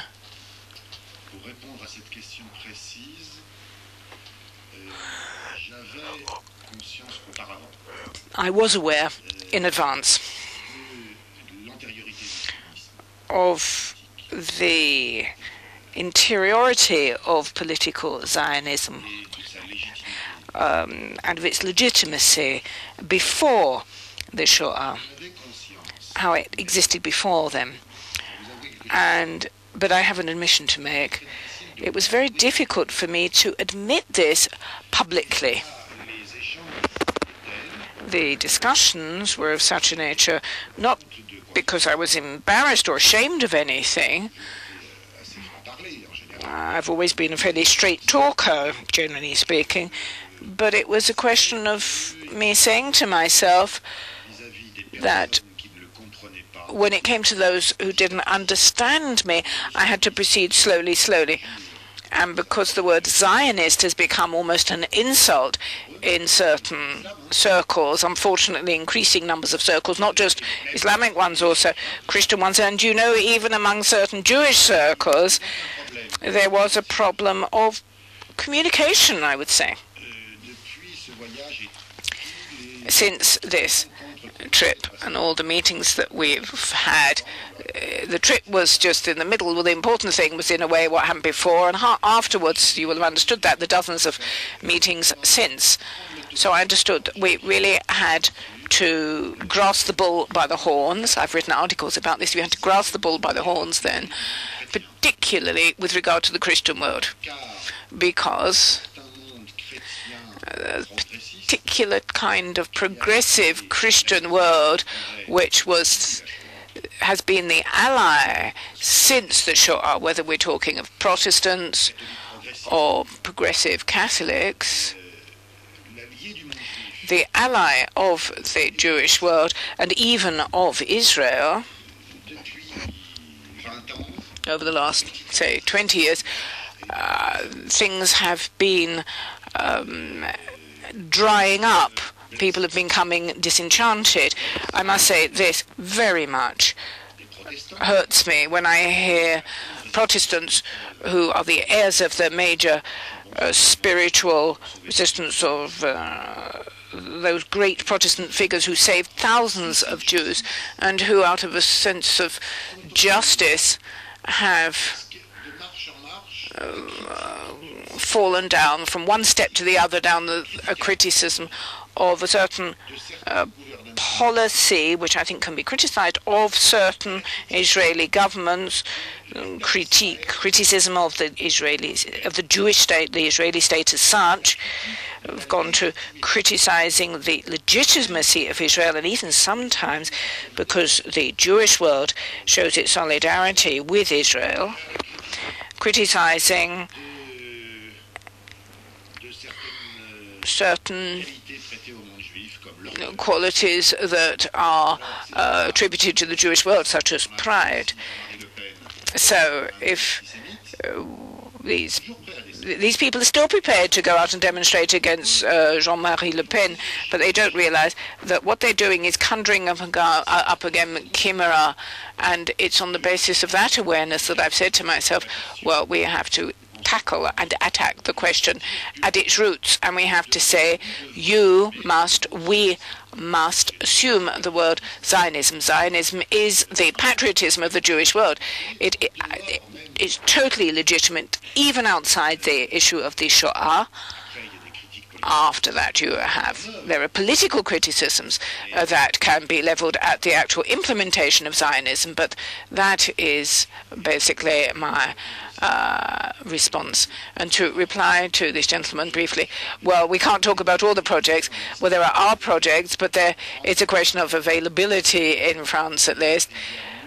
There are 1,000 things that can be done, and we have done, well, not perhaps 1,000, but at least 40 or 50 or 100 of them, sometimes with the presence of Emile Shoufani in France as well, sometimes without him, very little things, 30, 40 people. But this is on a different level from the standard interdenominational dialogue, which, as far as I'm concerned personally, is no longer of any interest to me.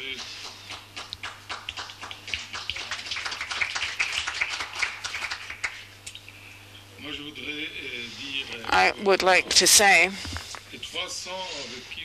that the 300 who came with me from here, well, as far as they're concerned, the idea was certainly not to come back with a particular committee that would undertake good works or deeds, because the idea felt by people was far more profound than this.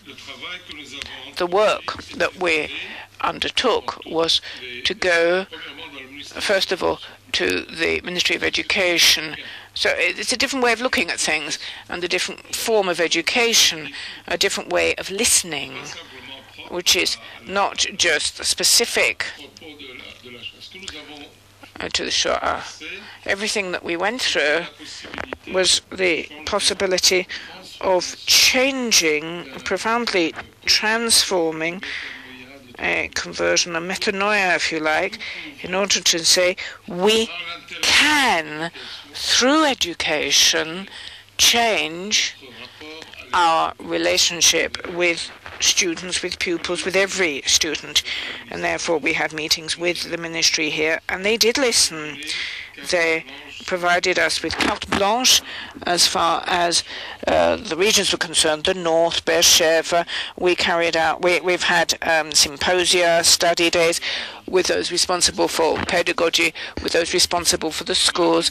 We've had quite a few initiatives through this. And also,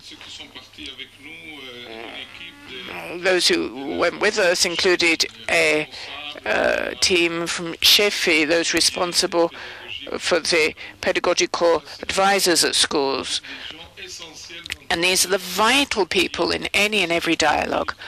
there are more than 1,400 in the country, and we've continued an ongoing dialogue with them to this very day along these lines. Also, there are people who have continued the coexistence work, du-kiyum, of the idea of sharing and encounters, getting-togethers, and I think that the experiences we've had, in a way, despite ourselves, they were experiences which can transform people's way of being, not methods, but ways of being, above all in education. And personally speaking, I believe that it's education which will really be able to save us in all of this reality of changing relations, of changing attitudes, of transforming things. And I think here in Israel, in the ministry, there were many people who did rise to the challenge and respond, and this continues to this day. I know it's late, but exceptionally, because I don't want to be accused of discrimination against women, and above all, I don't want to discriminate against my wife, who was born in Tunisia, who is of French culture and Israeli nationality, because she's asked for the floor. I will give her the floor. Into the microphone, if possible, so we don't discriminate and can interpret. Yes, now we have the microphone. Father Shoufani, you preach love. I was very struck by everything you said, your method, and I think you're also a very impressive educator. I'm a little jealous of your students. I would really like to be able to listen to you and to have had an educator such as yourself.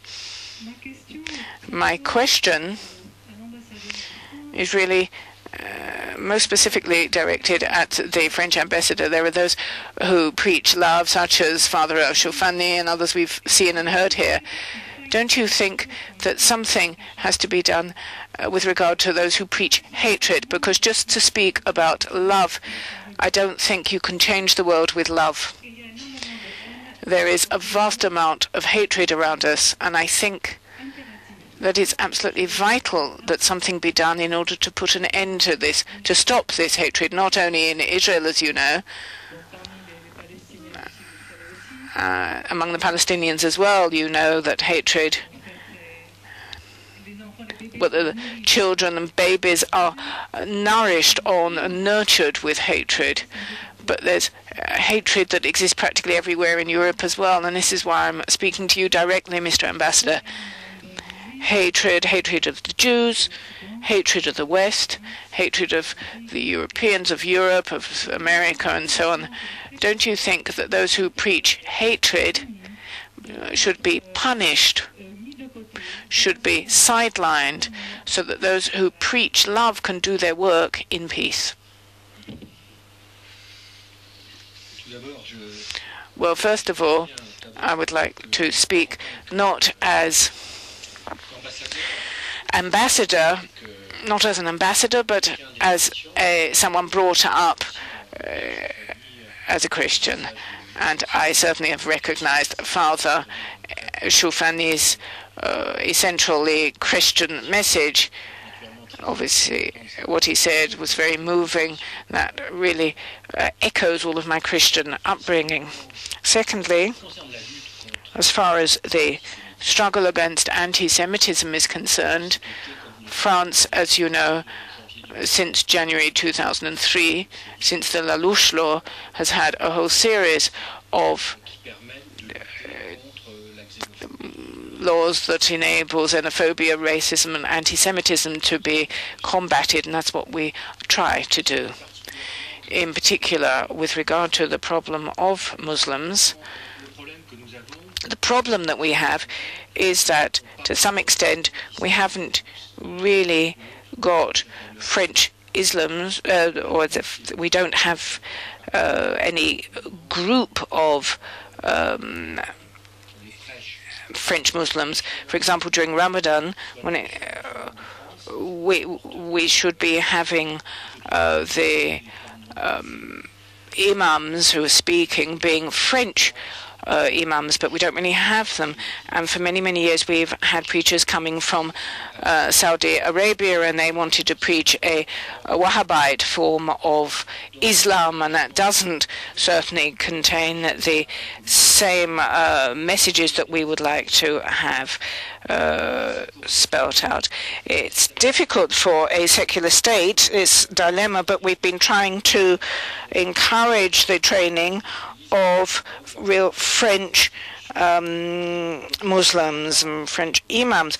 There are French Christian organizations, obviously there are French Jewish institutions, and we're trying to encourage the franchisation, if you like, of Islam. It's very difficult to do this sometimes. The municipalities don't want this. If there are no official mosques, then there are kind of underground places of worship, if you like, so we don't really know what's going on. And we also want to have imams who have been educated in the value of the French Republic. So gradually we're trying to encourage this type of training. There's been a encouraging of the establishment of an union of French Muslims, and slowly we are giving few and few visas, therefore, to these preachers who have been Wahhabite trained. But it's not a simple thing at all to try in a secular state, in a democracy, to help our Muslim friends to acquire this type of institution, but while respecting the Muslim faith, but also respecting the values of the Republic. So again, as you will be aware, I'm not going to reveal any secrets to you. We don't have statistics, but we think there are between 4 and 5 million people in France who have a Muslim background. I'd rather use that term because each individual is free. Those are the figures that we imagine. That's the type of statistic that we can calculate on the basis of our censuses. There is no actual census, but if you take the place of birth of parents and grandparents, that's the only way we have of estimating the population. We come up with a minimum total is 4.4 million, according to the Demographic Studies Institute, and we think that the figure is certainly a minimum 5 million population with Muslim background. Now we think, well, as the administration, we think that there's a kind of hardcore, if you like, of extremists, hardcore, which would total, well, they're more or less under surveillance, if you like, say 20,000 individuals, real intransigents, very often initially connected with Afghanistan and then connected with the Algerian civil war. And there, obviously, France just acted as a kind of rear base because there was a question of families being close and so on. So what we have to do, what has basically happened in most of human history, is that we try and leave the silent majority to get organized without not allow those who preach hatred to win the upper hand, gain the upper hand. I do have confidence in my country, have confidence in the values of the Republic, but above all, I have confidence in individuals. I do have faith and confidence in individuals. I think it says in the Gospels there's a reference to those who buy the others. We talk about the personal value of individuals who combat, fight for this. We talk about people's redemption. And there have been problems. Things are not easy. And obviously, there is every reason to make this type of trip. But why France in particular? Well, because we do have a problem, and I do believe that we are becoming aware of this in the most painful fashion. I'm going to be a little personal now and say, well, often people say the French denied the flare-up in 2000, 2002 of anti-Semitic acts, maybe, but why was it denied? Well, I think, first of all, as an individual, I have to say, I just couldn't imagine it. As far as the French were concerned, there was such an awareness of the success of having overcome the past, of having the Jewish community perfectly integrated in France, that we just couldn't imagine there would be anti-Semitic events in France. We just couldn't believe this. And ultimately there was this feeling, rather widespread feeling in 2000, 2001. And so the Jews really felt, they really felt isolated. There was this attitude, oh no, you're exaggerating, just can't be, no way. And I think this movement of incredulity on the part of the French, well, I really felt this round me. There was this feeling of incredulity. Now it's been overcome, and there certainly is a desire on the part of the French to try to remain true to a certain image of themselves, which they have. You know, one's self-image, when you see this from the outside, people always say, oh, ridiculous. You're not faithful to your own self-image, but at the same time, one's own self-image is a demand that you make of yourself, not to give in to facileness. That's what the authorities of the French Republic are doing now. But I think each French citizen is also trying to face up to and tackle these new challenges. France is a place of immigration. You mustn't forget, people are often unaware of this, we are close on being the European country with the greatest number of people who were born abroad or has a French, non-French born father or parent or grandparent. And you know, now in France, you're in the minority if you were born in France or if your parents were born in France. I'm part of a minority. I'm sorry, I'm going a little.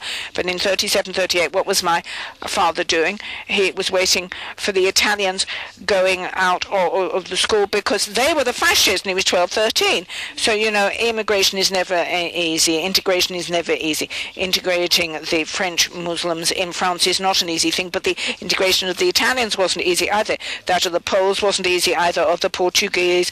There are always problems. You know, one cooks with oil, another cooks with butter. Well, in the Vietnamese, it will happen. It'll take 1 or 2 generations, but our old country will gain the upper hand. Thank you.